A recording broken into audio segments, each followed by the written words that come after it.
Bienvenue dans un nouveau vidéo de la chaîne Intemporelle. Aujourd'hui, on va aller regarder le site de Zegna.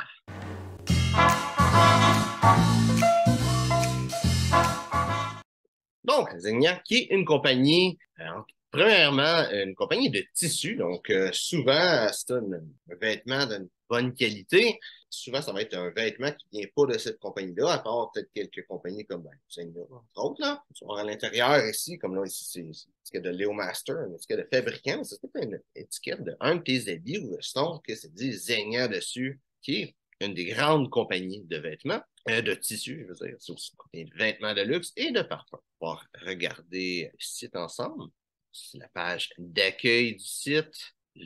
Le style que là, on voit dessus, les sneakers, les souliers iconiques de Zegna avec, au lieu des lacets, c'est des élastiques en X. Je suis pas un gros fan de sneakers, mais si toi, t'aimes beaucoup ce genre de souliers-là, je vais t'aller regarder ça parce que c'est quand même, c'est quand même quelque chose d'unique, puis qui vaut la peine. Si c'est ton genre de soulier, ça vaut la peine de regarder ça. Sinon, on voit que le style qu'ils vont montrer, c'est un style quand même assez moderne, mais quand même assez classique, mis avec des pièces classiques, comme des pantalons habillés, par exemple. Ouais, la première chose qu'ils veulent montrer, c'est justement leur fameux sneaker. Alors, je vais pas commenter, souvent je vais commenter les souliers, je vais pas commenter les sneakers parce que les sneakers, c'est quand même une catégorie de souliers complètement à part. C'est pas mon domaine, donc je vais pas en parler, mais je vais juste en parler parce que le style est quand même, le style est quand même unique. Ouais, juste avec cette partie-là qui veulent vraiment pousser plus le décontracté. Et je pense que c'est plus une marque qui va vraiment bien briller dedans ce domaine-là. Je peux peut-être regarder vite fait un chandail ou quelque chose. On va regarder des habits. On va faire comme à toutes les vidéos. On va regarder les habits, les chemises, les souliers. Peut-être acheter un chandail parce que c'est plus leur genre de vêtements. C'est ici, la collection qui montre Oasis Cachemire. On va regarder ici, c'est quoi? 100% Cachemire. Ici, 100% Cachemire. Canvas Construction, ça veut dire une construction entoilée. C'est ça que ça veut dire. Pas construction entièrement entoilée, quoi que c'est ça que ça veut dire, mais ça veut dire entièrement entoilée.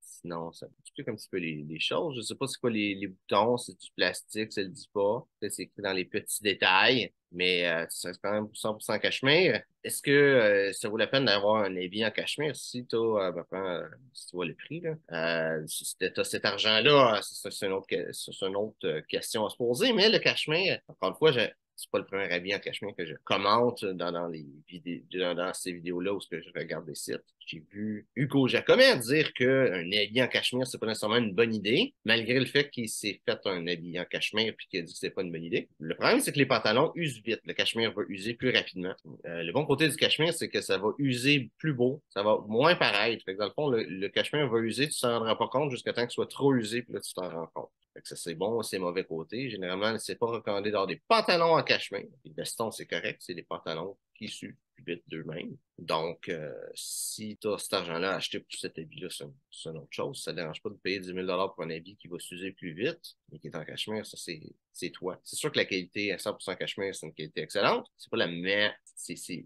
luxueux, mais c'est pas nécessairement une qualité. C'est pas un tissu recommandé pour des un veston en cachemire, c'est bon. Un habit moins bon. Regardez ceci, c'est habits Tropéo. C'est ce que venant d'une compagnie qui vraiment se spécialise dans les tissus, je serais vraiment déçu de voir du polyester là-dedans. Je serais comme puis aussi au prix que leurs habits sont pas nécessairement sont un petit peu plus chers que la plupart des marques de luxe, mais c'est leur propre tissu, ils ont quand même leur prestige du tissu finalement. 100% laine, ça dit pas quel genre de laine malheureusement. J'aimerais voir, ça dit de la laine Tropéo, on pourrait regarder c'est quoi. De la laine Mérino super fine, ça dit pas le grade, mais si c'est super fine, il y a un grade qui est juste pas nommé. Donc, je serais pas en train de dire que c'est une belle qualité, mais j'aimerais ça voir c'est quoi le grade, le vrai grade de ça. Sûrement une place que ça le dit.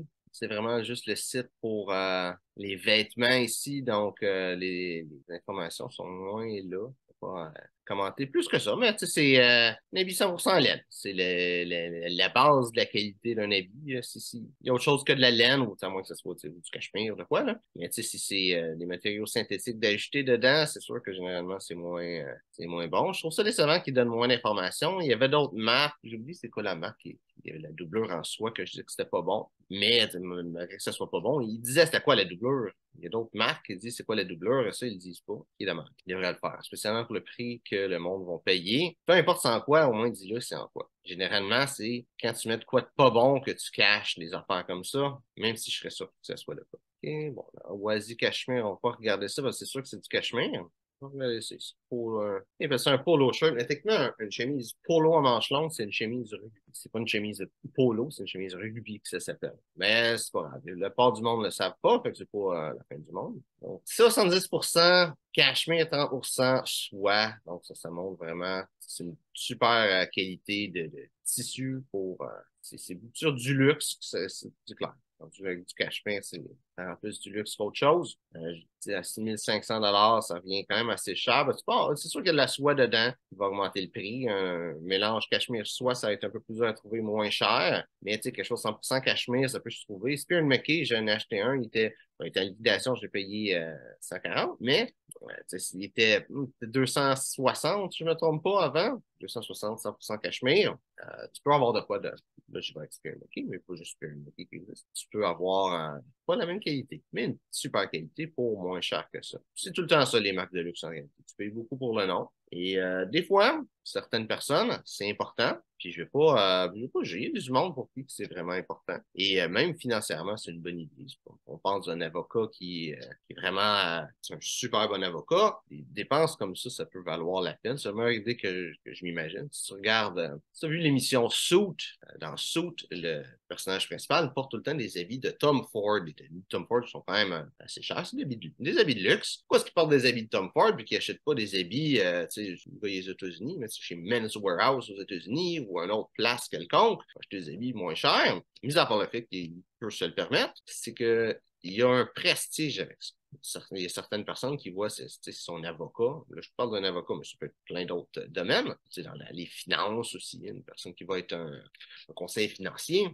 Si tu n'as pas un habit avec un certain prestige, ça paraît mal. Tu as des clients qui vont se dire, ouais, s'il n'est pas capable de se payer un habit cher, est-ce que ça veut dire qu'il ne fait pas vraiment d'argent, pour un avocat qui ne gagne pas vraiment ses causes? Fait qu'est-ce que vraiment c'est un bon avocat? Même chose avec quelqu'un qui est dans les finances. Si tu as un habit à 10 000 si c'est un habit à 100 ou peut-être 500 la personne a le droit de se dire, s'il n'est pas capable de se payer des habits chers, est-ce que vraiment il fait de l'argent, ce gars? Il y a des domaines où c'est important d'avoir des vêtements chers. Et si c'est le cas, à date, ce que je vois, c'est une bonne marque. Bon, chemise.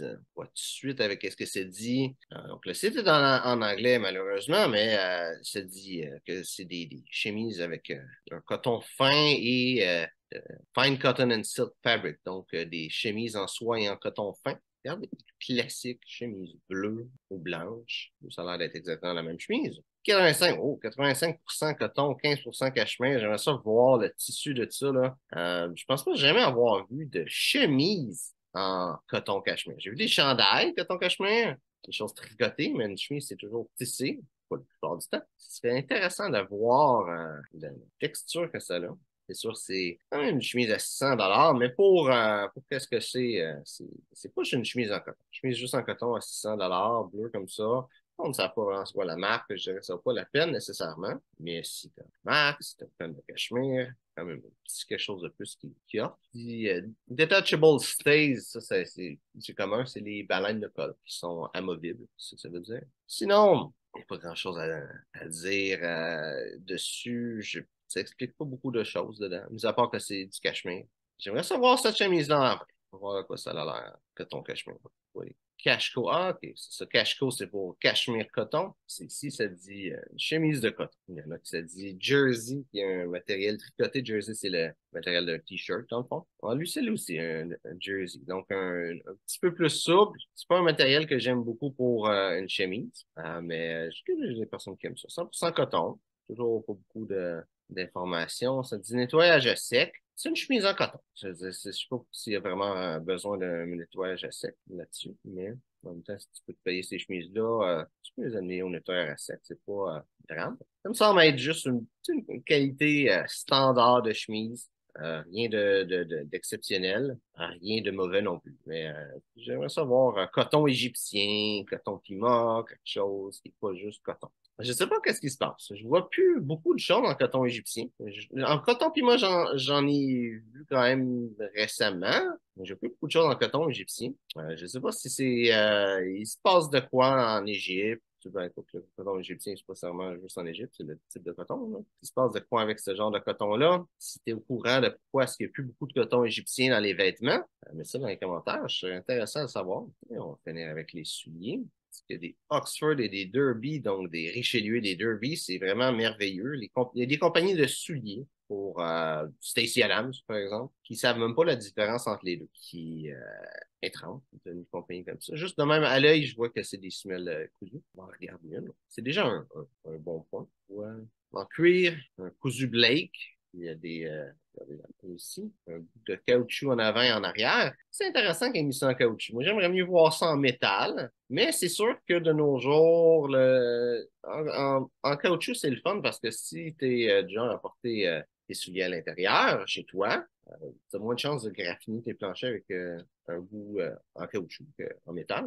Mais c'est le fun qu'il ait fait de quoi sur le bout du soulier. Il y a beaucoup de marques qui vont rien faire. Et le sous-bout du soulier, ça va dépendre de la façon que tu marches, mais souvent, va s'user quand même assez rapidement versus le reste de la semelle. Et je trouve que c'est une bonne chose qu'ils mettent de quoi. Il y a des marques comme septième largeur qui vont mettre des petits clous en bronze ou en laiton dessus, qui est aussi une super belle façon de faire, mais quand il n'y a rien, je trouve ça dommage. C'est pour ça que tu es obligé de l'amener à quelque part pour faire ajouter un fer sur le bout. Quoi. Pour la qualité, ça me semble être une belle qualité. Ça, c'est un bon point. Mais si on regarde septième largeur, juste c'est l'exemple que j'ai donné, là. Tu sais, voir que la semelle n'est pas cousue au complet, voir que c'est un bout de caoutchouc plutôt que des clous en laiton. Septième largeur, par exemple, ça serait une meilleure marque, une meilleure qualité de soulier que ça. Pas moins cher. Je pense pas qu'ils rapportent beaucoup avec leurs souliers. Le prix que c'est vaut pas, spécialement pour des souliers qui ressemblent à tous les autres souliers, ça vaut pas la peine tant que ça. Je vais regarder leurs loafers pour le fun. Des fois, les loafers, ils vont se distinguer un petit peu parce qu'ils ont un petit logo de la marque ou quelque chose. Ou t'as un loafer comme ça qui est plus une pantoufle en réalité. Ouais, qui est une pantoufle en alpaca. Je la change. Donc, leur loafer ressemble à des loafers, c'est des penny loafers, sur le bien classique. Regardez ça pour le fun. En Suède, c'est dit reverse construction, donc une construction inversée. C'est important à dire que c'est parce que c'est le Suède c'est du Suède, un peu comme renversé, je peux pas dire. Reverse construction, c'est peut-être quelque chose d'autre que je sais pas c'est quoi. Ça dit pas que la semelle est cousue, qui est un petit spécial. Je m'attendais que ça le dise. Pas l'air cousu. Ça peut être des fois, il s'appelle en anglais un blind stitch, une couture à l'aveugle, où il y a le soulier va être coupé, où ce qu'il va y avoir la couture va être faite, où ce que la coupure, et après ça, ça va être refermé, des fois peut-être recollé, ou peu importe, par-dessus pour cacher la couture. Ça peut être juste ça. Donc, qu'est-ce que je vois? Les souliers de Zegna sont chers, surtout à 1200, vraiment ils ont juste collé la semelle, versus l'autre qui était 1600. Je dirais que c'est probablement une semelle collée. Donc, mes impressions de Zegna, je trouve que le style est quand même bien classique. C'est basé sur ce qui est classique, même si la plupart des styles qui veulent pousser, c'est un peu plus moderne. Tu as ton compte à faire dans cette marque-là. C'est sûr, c'est une marque de luxe. Donc, si tu es tu veux t'acheter une marque de luxe, la qualité est belle. J'ai pas rien vu de mauvaise qualité, mis à part les souliers que je te recommande de pas acheter. Les chemises, ils n'ont pas rien de mieux que d'autres. Les habits sont un peu chers, mais ça vaut versus d'autres marques de luxe, mais ça reste quand même une belle qualité. Parce que ça va vraiment être le style, si le style t'intéresse plus. Je pense pas que si t'es pas dans le marché pour quelque chose de luxe, mais tu veux juste de la qualité, c'est sûr que c'est cher. Fait que si t'as pas le budget pour ça, tu peux trouver quelque chose d'une qualité égale ou qui se rapproche pour quand même moins cher. Pour les chemises, c'est selon. Les chemises avec un mélange, je trouve que ça me semble être quand même un bon choix. Surtout si tu as l'argent pour, c'est sûr que si tu n'as pas nécessairement 600 $ à mettre dans une chemise, tu peux trouver des chemises en coton, des belles chemises en coton, même coton égyptien, comme je disais un peu plus tôt, qui vont être moins chères. Donc, je dirais rien de mal contre leurs vêtements. C'est de belle qualité, c'est beau, c'est cher parce que c'est une marque de luxe, mais si tu as l'argent, c'est parfait. Et juste les souliers. Les souliers, je te dirais, trouve une marque qui va faire des meilleurs souliers que ça. Je pense pas que même considérant le fait que, oh oui, c'est une marque de luxe et tout ça, tu peux avoir mieux pour moins cher avec, tu sais, que tu vas pas avoir des souliers Zegna. Tu vas avoir un soulier qui va être juste meilleur en tout point d'une meilleure qualité. Je trouve pas que leurs souliers, c'est une belle qualité. C'est pas une mauvaise qualité. C'est mieux que des souliers en dessous de 200 $, mais c'est moins bon que des souliers tout ce qui est au-dessus de 500 $. Je pense que ça porte peut-être des marques de luxe qui veulent juste vendre pas de cher, là, mais tous les souliers au-dessus de 500 $ devraient être techniquement meilleurs que ceux-là. Fait que je dirais de regarder une compagnie vraiment de souliers, trouver quelque chose de bon avec ça. La section que je voudrais donner avec les souliers, ce serait les sneakers. Encore une fois, je ne connais plus rien là-dedans, fait que je ne peux pas dire que c'est des mauvais sneakers. Le style est beau, est intéressant, et quand même assez unique. Fait que ça peut être de quoi de le fun si c'est ton genre de soulier. Au moins de regarder, pencher là-dessus. Donc, leurs habits, leurs chemises sont bonnes, leurs souliers sont pas bons. J'espère que tu as mes vidéos. Si c'est le cas, like, partage. Si c'est des questions sur le style classique masculin, mets ça dans les commentaires. Ça me fera un plaisir de te répondre. Donc, merci d'avoir regardé la vidéo et on se voit une prochaine fois.